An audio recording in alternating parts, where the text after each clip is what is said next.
There won't be any body painting this week. Today I'm working on an airbrush tutorial, how to clean your airbrush.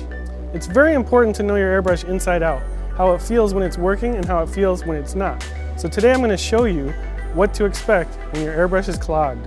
One of the main problems people have trouble cleaning their airbrushes is because they don't have a powerful enough compressor. This is the Badger Aspire Pro TC910 compressor. The great thing about it, it's a dual piston compressor that also has a tank. The tank helps put out consistent airflow, which will help clean out your airbrush more easily. Without the tank, you might not have enough power to clean out the little bits of gunk from inside the airbrush. My favorite brush is the Badger Omni 3000. It's a siphon feed airbrush that allows me to work very, very quickly. I recommend this airbrush for more intermediate and advanced airbrush artists. My next favorite airbrush is the Matrix. This airbrush is great for beginners because it has a patented technology that allows you to do a siphon feed on the bottom, like so, or you can flip the cup up to make it a gravity feed airbrush. The reason I recommend this brush for beginners is because you eliminate the need for the bottle, which means one less potential culprit for clogs. One of the other cool things about the Badger airbrushes are these tip covers. They're actually reversible, so you can expose the needle tip. With just a little unscrewing, I can take the cover off, like so, exposing the needle, and then I flip it over and screw it back in, and we have an exposed needle and we don't lose the cover. One of the tips when you're having a clog is to check the needle tip first. You'll find sometimes there might be just a little bit of paint right on the tip of the needle. You can just, with your fingers, just pick that off. This is my quick fix when I have a sudden clog in the airbrush. First thing you do, needle's exposed. You don't want to put your finger against the needle, so you pull back and you press the air down. Let the air flow, let the water come out. Tap the tip. Every time you touch, the air pressure goes back. This sort of backflow helps clean out the gunk that's inside the brush. Every time you let go, it reverses direction and comes out the front. So every time you tap, you go back, forth, back, forth, back, forth. This creates a little tension inside the airbrush to help clear out any extra little airbrush paint boogers that are stuck inside. After you do the backwash, take the needle out. Be careful not to lose the trigger. And you need to make sure the needle is totally clean. And I usually just wipe a little bit with my fingers. And you can usually feel when there's something on there that shouldn't be there. And you just keep digging right at that to make sure your needle is nice and clean. Then you put it back in carefully. You don't want to damage the very tip of the airbrush. Tighten it securely, put everything back, and then you can go ahead and do the backwash trick again using your fingertips. And you can repeat this process until every time you take the needle out, there's no longer any paint on the needle. One of the other things you can check when you have a clog, especially if you're using siphon feed airbrush, you want to make sure that this little air hole is clear of dried paint. If there's no hole there letting air come through as the airbrush is sucking air in, there's going to be a little bit of a limit to the amount of air that can come out, which means the airbrush is not going to be working right. So if you have the cleanest airbrush in the world and you're trying to paint and nothing's coming out, it might be that hole right there. Another thing on a bottle is if you don't clean your bottles after you use them, and you just leave paint in them and you try to use them every other week or something, the buildup of pigment at the bottom of a brush can start to dry and get thick. Everything settles down at the bottom. That means that where the hose touches the bottom, it's harder for air to get through to be sucked in through the tube into the airbrush. So if this is dried out pigment, if it's very thick and gunky, you're going to have trouble spraying paint through the airbrush. This is also why I say working with a gravity feed airbrush like this one is usually better for beginners, because then you eliminate the bottle issues right from the get-go. And then the only areas that can be clogged on an airbrush for gravity feed are within the cup, right around this area, and at the nozzle and the tip of the airbrush. When you have some really stubborn clogs, you're going to be forced to take the airbrush apart.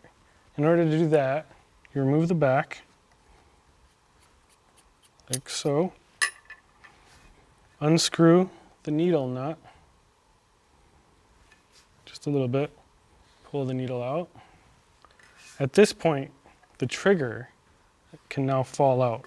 If you don't want it to, you have to be careful. But since we're going to go all out and clean this airbrush, I want to take it all apart so you can see.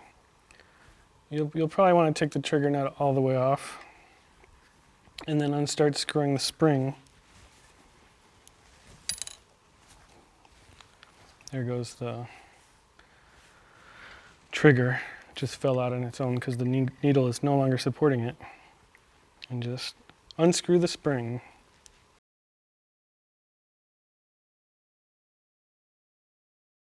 There's the spring holder, the spring itself, and then this part here.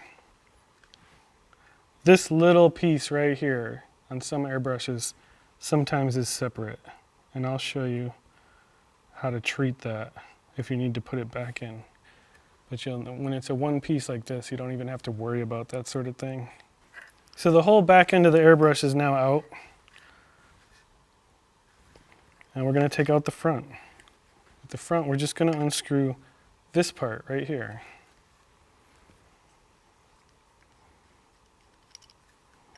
That gives us access to the cone. The cone is super fragile, but I'm usually pretty rough with these guys. I damage them a lot, actually. I split the tip, and a lot of people think that when you split the tip, it's no good anymore. It's not no good, it's just not as good as it was when it was new. But if it's broken, I wouldn't sweat it too much. You can still airbrush with it. So there's our cone. And you can see, using the needle as a pointer, this cone's in pretty good shape. There's no cracks or anything. It's nice and clean. This black piece of rubber here comes off. You don't need to take it off, but you can see it comes off when I pull on it.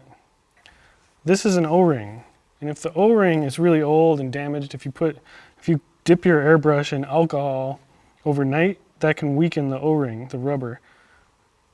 And so that might need to be replaced, because if you don't have a solid seal of air, you're going to have a little leak which won't allow the airbrush to work properly. If the nozzle's clean, you should be able to see right through it completely clear. If there's any gunk in the way, you need to scrape that out with the needle. If I have a backup needle from a previous airbrush, I use that as a cleaning needle. But if I don't, I can just use this needle that comes with the airbrush that I'm using. Then I just take the needle tip and carefully scrape along the sides of the inside, turning as I go. You should feel a little bit of gunk coming off. I like to call it airbrush boogers. You can see the tip of the needle is a little bit dirty. And when you pick the tip, cleans it off a little bit, and see all the gunk on the tip of the needle there that we've picked off. So I'll just keep on doing that. See all the dirt that I'm pushing out of the tip of the nozzle, slightly rotating the cone and just pushing it along the edges with the needle. Every time I get a big amount of pigment, I just pick it off the tip. And then every once in a while I'll blow right in there just with my hands. Now let's put it back. I start with the cone, and then I take the nozzle and I tighten that up nice and hand tight. If you have a wrench, you can also just give it a little extra tightness to make that seal nice and solid. Then we got to put the trigger back in. On some airbrushes, there's a little divot on the trigger. That'll allow you to tell which direction to go. If there was a divot, you'd be pushing that back in the airbrush so that the divot is towards the back of the airbrush. That little divot allows you to pull the trigger back even further. But since we don't have a divot, I get to put this in either way, you should be able to feel resistance when you press down a little bit. And so now I'm going to put this piece in. And notice with this piece, if it were against the trigger, the rounded part faces away from the trigger. I like to think of this as like a little pregnant belly. So in order to put it in right, it should be like a pregnant belly. You just carefully slide it in and let that little tip come out. And now the trigger has a little belly. At this point, we put the spring in and the spring cover. And also be careful, this whole time the trigger is still not locked in. So if you don't hold the airbrush properly, it might fall out and you'd have to kind of start from scratch. And I make this nice and tight. However you like your spring tightness. I always tend to go full tightness.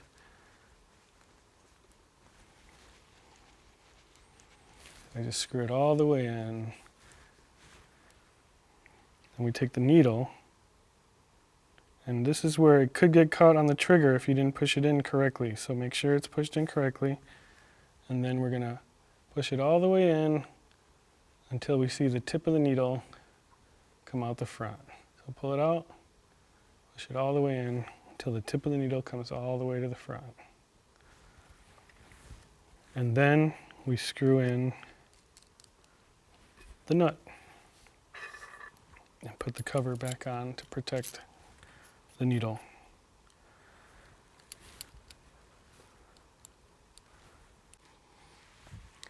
When you're using paint, the airbrush should flow very smooth. Nice, clean, solid lines. You should be able to go thin, really thin, crisp lines to nice, thick, heavy lines. And you shouldn't have any sputtering or spitting at all.